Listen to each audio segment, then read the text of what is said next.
Jeremias capítulo 9, 23 a 26.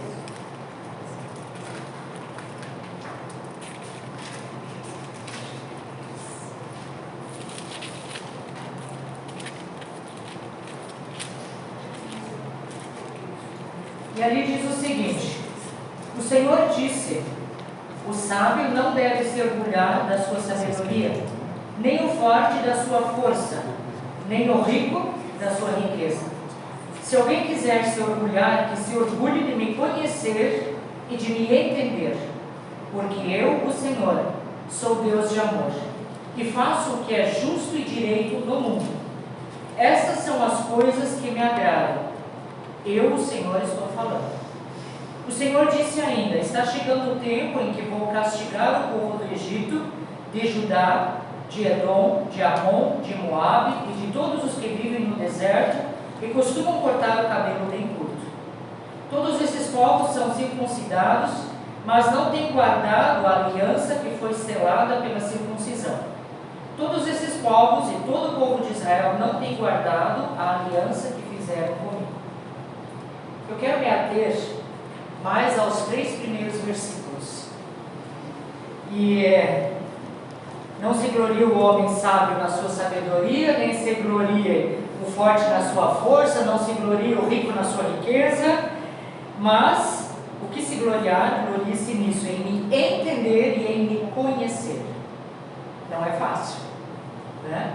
Ontem à noite a Ellen fez uma dinâmica nos casais e eu fiquei pensando: puxa vida, será que a gente se conhece mesmo, né? O Cláudio teve que se passar por Rose, a Rose por Cláudio, isso passou com todos nós. E aí eu fiquei pensando: puxa vida, a gente vive o nosso dia a dia, será que a gente conhece mesmo o outro, né? O que ele faz ou deixa de fazer? E esse é o desafio aqui também, de entender e de conhecer o Senhor, porque Ele faz beneficência, juízo, justiça na terra, e Ele diz que dessas coisas Ele se agrada. Então, o ser humano, ele tem uma forte tendência, né, de se gloriar, ou de se vangloriar dos atributos, ou seja, das qualidades que ele possui. O Wildo pode dizer: eu sou o máximo na minha sanfona. Ele está se gloriando disso. Agora, se ele coloca o instrumento dele aos pés do Senhor, Deus irá honrar isso e dizer: servo fiel, você está me servindo com isso, né? Então, parece que a gente quer se sobressair ao próximo. Claro que cada um de nós é melhor em alguma coisa, não resta dúvida disso. Seria muito chato se todos fossem como eu. Seria horroroso, na verdade, né? Por quê? Porque eu sei ser muito chata, eu sei ser muito intolerante e etc, etc, etc, né? Mas nós somos tão diferentes. O Senhor nos fez dessa forma, diferentes uns dos outros, e nós nos complementamos. O Antônio é todo quietinho. Já pensou 2 agitados dentro de casa? Ou 2 quietinhos dentro de casa? Eu diria que a gente se complementa, né? Ele tem muito mais paciência do que eu tenho. Muitas vezes ele diz: calma. O meu irmão usa a expressão: paciência, burro, devagar. Passei essa semana com eles e muitas vezes ele usa a expressão paciência. Eu disse: meu irmão, eu não tenho paciência em esperar que a sua cirurgia esteja demorando tanto. Ele disse: por quê? Tudo já passou diante de Deus. Tudo. A minha doença passou diante dele, o tempo de espera está passando diante dele, o tempo da cirurgia passou diante dele. Ele sabe de todas as coisas. A Bíblia diz que o sábio que se gloria na sua sabedoria, o forte que se apoia em sua própria força e o rico que se apega às suas riquezas, esses 3 possuem uma característica em comum, que não lhes permite, né, arrancar a venda dos olhos por causa desse sentimento exagerado de satisfação em relação aos seus próprios feitos e habilidades. Eu sou mais rico, eu posso mais, eu sou mais isso, eu sou mais aquilo. E é uma tendência natural do ser humano, do homem pecador, procurar e querer ostentar, né, a sabedoria que ele tem, a força que ele tem e a riqueza que ele tem. Não é verdade? A gente vê isso tanto nas mídias, né? O homem mais rico do mundo é tal, ele tem uma ilha só para ele tem uma mansão só para ele. Então é uma tendência natural do homem querer ostentar tudo isso. E o Senhor diz que nada disso tem valor, mas o que tem valor é nós conhecê-lo de fato. E a partir do momento que o homem conhece a Deus de fato, ele mesmo vai perceber que não há motivo para se gloriar em nada desta vida que é passageira. Estamos aqui de passagem. E a realidade da vida eterna pode ser bem diferente. Então, o próprio Jesus dá um exemplo muito prático disso, né? Quando ele apresenta o mendigo Lázaro e o rico. Lembra dessa história? Da palavra? O Lázaro mendigava a porta do rico. E os dois morreram. E a posição deles na eternidade se inverte, né? Então, ao entrar na eternidade, aquele que aqui no mundo gozava de todas as suas riquezas, de todas as suas posses, de toda a sua ostentação, né? Lá sofria no fogo do inferno. E o Lázaro, aquele que a vida inteira era pobre, sofredor e mendigava após a morte, a realidade dele se inverteu. Ele podia usufruir do gozo eterno, da alegria do céu. Tanto que o rico diz: Deus, manda Lázaro lá avisar os meus irmãos que o inferno existe, que ele é real. E o que Deus responde? Eles têm aos profetas lá na terra, que os ouçam. Nós hoje temos pessoas que nos falam da palavra de Deus. Não vai descer ninguém do céu para nos trazer essa verdade. Ela está aqui, nós podemos lê-la, mas também nós podemos ouvi-la. Através do pastor, através do pregador, através de meios de comunicação, nós temos acesso. Então, o homem pode ser um bom entendedor das mais profundas ciências dessa vida, mas se ele não conhecer o Criador Supremo, tão logo ele morra, ele vai para a condenação eterna. É uma escolha nossa. E a gente encontra no Salmo 111:10, o temor do Senhor é o princípio da sabedoria. Temer a Deus é o princípio da sabedoria. Força e poder estão entre as coisas que mais fascinam os homens. Porém, por mais que alguém possa acreditar ser forte, o governo, na verdade, pertence a Deus. E eu quero dar mais um exemplo sobre isso. Quando no passado Nabucodonosor resolveu se gloriar da sua força, alguém lembra do que aconteceu com ele? Rose, você lembra? Essa é da nossa época. Nabucodonosor resolveu... Foi ele que... isso mesmo. Eu entendi esse seu aqui. Deus o fez passar um bom período comendo capim como se fosse um animal, até ele entender que o Altíssimo domina sobre o reino dos homens e o dá a quem quer. O nosso Deus hoje é assim. Lembra do Titanic? Esse nem Deus derruba. 2.200 pessoas a bordo. Só 700 sobreviveram. Tinha colete salva-vidas para 700. Para os outros não tinha. E se você assiste esse filme, você vai ver que no final, a sobrevivente que relata isso, né? Ela diz que de todos os barcos salva-vidas, só um resolve voltar. E ele encontra, no meio das 1.500 pessoas no mar, não nos botes, no mar, 6 pessoas vivas, dentre as quais ela estava. Consegue imaginar? Só 700 sobreviveram. Só um barco volta daqueles botes, né? Salva-vidas. E 6 pessoas, no meio daquelas 1.500 boiando no mar, ainda estavam vivas. Muitas horas depois. Num frio congelante, num mar congelante. Deus não permite ser zombado e nem escarnecido. Um iceberg conseguiu quebrar o casco daquele gigante. Então, isso vale para nós hoje. O Altíssimo domina sobre o reino dos homens e o dá a quem quer. Deus continua dominando.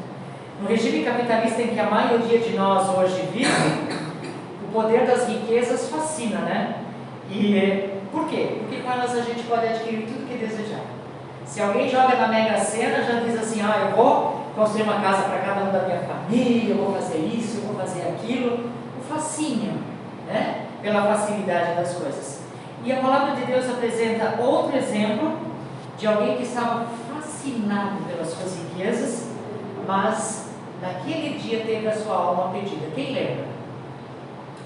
Daquele agricultor que produziu tanto que ele disse, vou derrubar todos os meus celeiros, vou construir novos, vou armazenar tudo e vou dizer à minha alma, regala-te, goza essa vida rica, que tudo vai ficar bem para o resto da vida.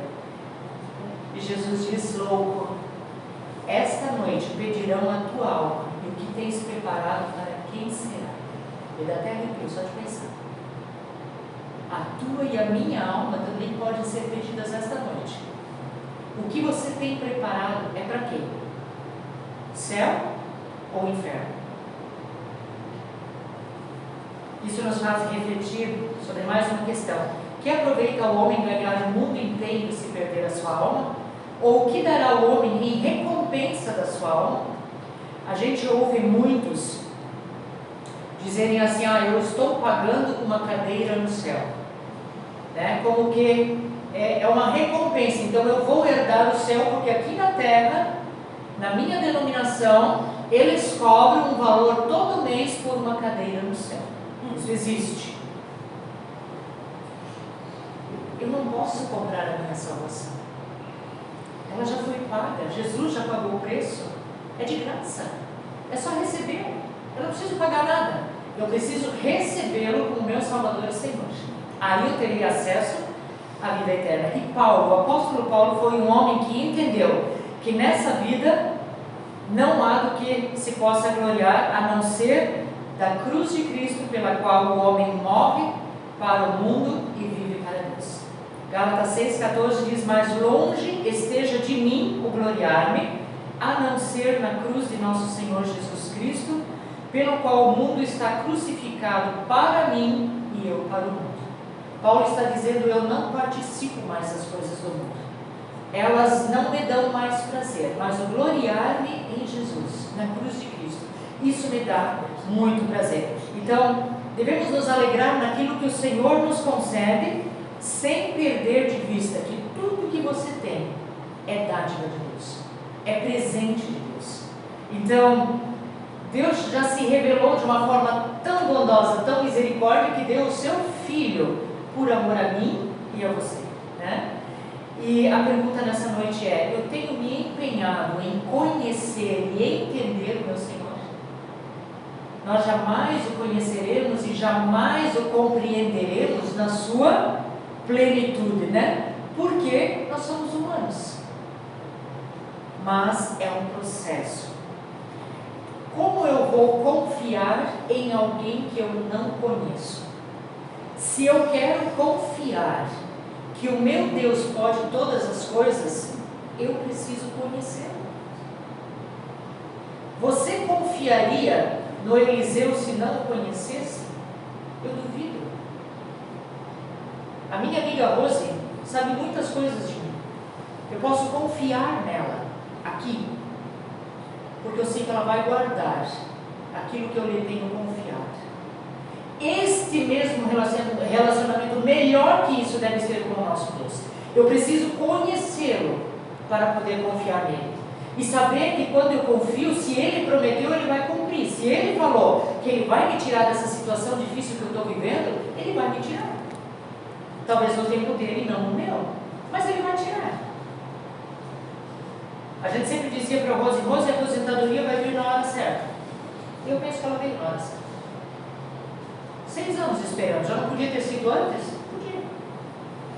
O tempo é dele, não meu.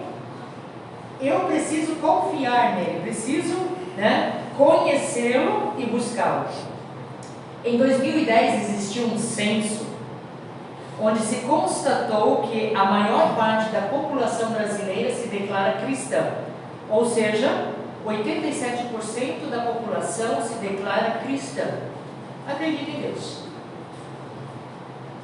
E apesar de terem base cristã na sua formação, muitas pessoas perguntam: como eu posso conhecer a Deus? O que eu faço? Como eu posso conhecê-lo? E se eu entendo o motivo da minha pergunta, eu considero que é importante conhecer Deus para poder me ajudar nessa busca, né? João 17,3 diz assim: e a vida eterna é esta, que te conheçam a ti só, por único Deus verdadeiro, e a Jesus a quem enviaste. Então, quando a gente fala a respeito de conhecer Deus, a gente está tratando de um assunto que envolve vida eterna. E eu creio que isso é importante para vocês e para mim, vida eterna. Quando nós falamos a respeito de conhecer Deus, existem 3 palavras que se relacionam: amar, conhecer e guardar. Aquele que não ama, não conhece a Deus, porque Deus é amor. 1 João 4,8. Então, eu posso dizer que para conhecer a Deus eu preciso amar. Mas antes de definir que conhecer a Deus é amar, eu quero pensar num outro verso, 1 João 2,3. E nisto sabemos que o conhecemos, se guardamos os seus mandamentos. Então, o mesmo João diz que conhecemos a Deus quando também guardamos os mandamentos. Então, eu conheço a Deus quando amo ou quando eu guardo os mandamentos? Quando é que eu conheço a Deus? Ah, a Vitória está fazendo assim. Estamos falando da mesma coisa. Por quê? Amar e guardar mandamentos são entendidos como sendo a mesma ação. Eu amo, logo guardo. Se eu guardo, é porque eu amo. 1 Coríntios 8,3, mas se alguém ama a Deus, esse é conhecido dele. Então, conhecer a Deus implica em amar. Eu vou clarear isso um pouco. João 14,15, Jesus afirma: se me amais, guardareis os meus mandamentos. Então, amar também implica em obediência. Eu não posso dizer que eu amo o Antônio se no meu dia a dia eu faço tudo que irrita ele e machuca o coração dele. Eu quero transportar isso para Deus. Eu não posso dizer que eu amo a Deus se dia a dia eu cometo os mesmos pecados, sabendo que eu estou afrontando a Deus. Que amar é esse, não é verdade? Então, quando eu amo, eu guardo os ensinamentos dele. Eu vou procurar seguir o que ele tem me ensinado. Não mintais, não se põe o sol sobre a vossa ira, não dirás falso testemunho, e etc, etc. A gente poderia falar tantas coisas aqui, né? Então, aqui a gente fala de ações que são inseparáveis. Conhecer significa amar, e amar significa guardar os mandamentos. Amados, não basta ouvir falar de Deus, eu preciso conhecer. Jó conheceu a Deus em profundidade quando ele passou pelos momentos mais difíceis da vida dele. E eu vou dizer, amados, que foi nos momentos mais difíceis da minha vida que eu mais me aproximei de Deus. Quando tudo vai bem, parece que você esquece. Eu diria que é bom nós termos provas todos os dias, para estarmos todos os dias pertinho dele. Faz sentido? É muito fácil quando tudo vai bem. A gente se torna autossuficiente. Ah não, eu faço. Ah não, eu resolvo. Ah não, deixa comigo. Eu não estou dependendo de Deus, né? Jó disse assim: eu te conhecia só de ouvir falar, mas agora os meus olhos te veem. Veja a profundidade a que esse relacionamento chegou. Então, as lutas, os sofrimentos levaram Jó a um profundo relacionamento com Deus, e o mesmo acontece conosco. O principal caminho para conhecermos a Deus é por meio da sua palavra. João 5,39 diz: examinais as Escrituras, porque vós cuidais ter nelas a vida eterna, e são elas que de mim testificam. Eu fico sempre de novo abismada, encantada, né? Às vezes a gente lê o devocional da manhã e a gente diz assim: nossa, não lembrava que isso estava lá, isso é novo para mim. E olha quantos anos a gente tem vivido a vida cristã, a fé cristã, e a gente sempre de novo descobre novas coisas na palavra de Deus. Então, conhecer a Deus nos leva a desfrutarmos de suas bênçãos e promessas, nos garante a vida eterna. E a vida eterna é esta: que te conheçam a ti só, por único Deus verdadeiro, e a Jesus Cristo, a quem enviaste. Então, o conhecimento de Deus e da sua verdade traz libertação do pecado. E aí você vai dizer, você pergunta para as crianças: o que é pecado? Ah, tia, mentir, falar palavrão, desobedecer meu pai, minha mãe. E eu digo para vocês nessa noite: o pecado é tudo aquilo que não agrada a Deus. Tudo o que eu sei que não agrada a Deus é pecado. Se Ele diz que o Espírito Santo mora em mim, o Espírito Santo é santo, eu devo viver uma vida de santificação. É fácil? Está muito longe de ser fácil. Todo dia a gente dá um escorregão. Todo dia a gente pode voltar e dizer: Deus, me perdoa, tentei, falhei de novo, me ajude. Mas consente com Deus, né? E na manhã seguinte você vai ter uma nova página em branco para escrever o seu dia. Aí você escreveu o seu dia, vai chegar lá no meio e vai dizer: minha nossa, descarreguei em cima do meu chefe hoje porque eu estava azeda. Senhor, não fui luz para essa pessoa, não deveria ter agido assim. Me perdoe e me ajude, por favor. E Ele está lá para fazer isso por nós. Então, o conhecimento da verdade de Deus traz libertação à nossa vida. E João disse: pois o Filho vos libertar, verdadeiramente você vai ser livre. Então você depende de Deus para essa libertação. Nunca conseguiremos nos libertar de algo sozinhos.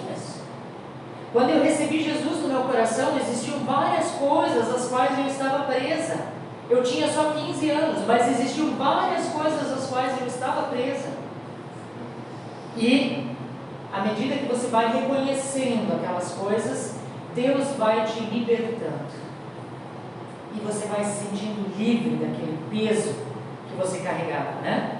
Em terceiro, conhecer a Deus é um processo contínuo. E eu provo que isso está na palavra também em Oséias. Diz assim: então conheçamos e prossigamos em conhecer ao Senhor. A sua saída, como a alva, é certa, e Ele a nós virá como a chuva serôdia que rega a terra. Precisamos prosseguir em conhecer ao Senhor dia após dia. O Valdir e ele são casados há 32 anos, é isso? Acertei? O Alfredo e a Nilda também? Não? Mais? Um pouco mais? Parabéns. Mas eu sei que cada dia vocês descobrem algo novo sobre o seu esposo ou sobre a sua esposa que vocês ainda não sabiam. Às vezes um rompante, ou às vezes um motivo de gratidão que você diria assim: mas nem precisa dizer obrigado, é uma coisa tão pequena. Por mais tempo que a gente conviva, sempre de novo descobrimos algo novo sobre o nosso companheiro que a gente ainda não conhecia. Assim é com Deus. Precisamos prosseguir em conhecê-lo dia após dia, e Ele vai se revelando. A vereda dos justos é como a luz da aurora que vai brilhando mais e mais até ser dia perfeito. Quando amanhece, o sol está lá baixinho. À medida que ele vai subindo, ele vai brilhando naquele seu esplendor maravilhoso. O caminho daquele que conhece a Deus é como a luz do sol que brilha cada vez mais forte. Começa lá pequenininho e daqui a pouco vai subir lá em cima. Chegai-vos a Deus e Ele se chegará a vós. Quando nós nos aproximamos de Deus para conhecê-lo, Ele também se aproxima de nós para se fazer conhecido. Precisamos estar dia após dia envolvidos num processo de conhecer cada vez mais o nosso Deus, de forma íntima e profunda, e só assim desfrutaremos das melhores bênçãos que Ele tem para nós. Deus promete bênçãos àqueles que o obedecem, não àqueles que simplesmente se sujeitam a cerimônias religiosas. O que eu quero dizer com isso? É muito fácil nós virmos a igreja nos eventos que a igreja tem. E deu. Mas Ele deseja mais proximidade no nosso dia a dia, no nosso lar, na nossa família, né? Então, Deus quer que seus filhos o conheçam na mesma medida que Ele nos conhece. O nosso nome está escrito na palma da mão dele. Até os meus 15 anos eu não conhecia ninguém com o meu nome. Eu dizia, mas que nome esdrúxulo que os meus pais escolheram para mim. Ingrid, que nome é esse? Mas como era gostoso saber que o meu nome estava escrito lá na palma da mão de Deus. E saber mais ainda que Ele queria que eu me chamasse assim. Ele me conhece. Lá no meu íntimo, meus sonhos, meus anseios. E Ele quer que nós o conheçamos. O Pai se agrada em nos revelar seu caráter e personalidade, mas Ele também declara que precisamos sentir a mesma alegria e prazer em descobrir e aprender cada vez mais sobre Ele. E como eu posso aprender mais sobre Ele? Não existe aprendizado se eu não me ater à leitura da palavra. Eu preciso ler, é a carta de Deus para nós. Romanos diz que assim a fé vem pela pregação e a pregação pela palavra de Deus. E a pregação pode ser só eu e Deus. A palavra dele é uma pregação. Ao eu lê-la, ele está falando para mim. Tenha uma vida também constante de oração. Não só nos momentos que você fixou na sua devocional. 1 Tessalonicenses diz orai sem cessar. Então, é importante, além dos momentos fixos de oração, nós temos essa oração contínua. Semana passada, quando eu estava lá no seminário com meu irmão, trabalhando o dia inteiro sozinha, eu passei pelas casas de vocês, eu lembrei do que vocês conversam comigo, e eu até disse para o meu irmão, se orar sem cessar é isso, então eu passei o dia orando sem cessar, lembrando de cada um, da dificuldade que cada um tem, da luta que cada um tem, da alegria que experimentou nas últimas semanas. Então, Jesus diz, eu sou a videira, vós as varas. Quem está em mim e eu nele, esse dá muito fruto, porque sem mim nada podeis fazer. Então não existe vida sem essa ligação profunda com o meu Deus. Que Ele esteja sempre presente na sua e na minha vida. Que você possa ter essa profunda ligação com o seu Deus, através da palavra, através da oração, através da comunhão com os irmãos na igreja. Ela se faz necessária, sim, sem desprezar a palavra e a oração no seu individual, no seu dia a dia. Amém? Amém. Te agradecemos, Pai, porque a Tua palavra é viva e eficaz. Perdoa-nos quando somos soberbos, queremos aparecer achando que somos melhores do que os outros. Ajuda-nos a entendermos que Tu és o nosso Deus, que Tu podes intervir em nossa vida a hora que Tu quiseres. E eu te peço, Pai Celestial, se nessa noite existe alguém inseguro e incerto da vida eterna, que ele possa fazer um começo com o Senhor, que ele possa Te receber como Salvador e Senhor e ter a sua vida transformada por Ti. Que ele te pudesse conhecer na intimidade, naquilo que Tu podes oferecer, naquilo que Tu podes dar. Pai, se existe alguém que esfriou na fé, que o Senhor possa reanimá-lo, para que continue firme, para que prossiga no conhecimento da Tua verdade, do Teu amor, que aprenda a guardar os Teus mandamentos e a Te seguir, independente das dificuldades pelo caminho. Nós Te agradecemos pelo teu imenso amor e misericórdia sobre as nossas vidas. Não merecemos, mas tu nos amas. E nós somos gratos por isso nessa noite. Porque esse amor se demonstrou ao enviar Jesus para nos salvar de todas as nossas lamúrias e pecados. Obrigada por esse amor. Nós te agradecemos no teu santo e precioso nome. Amém. Amém.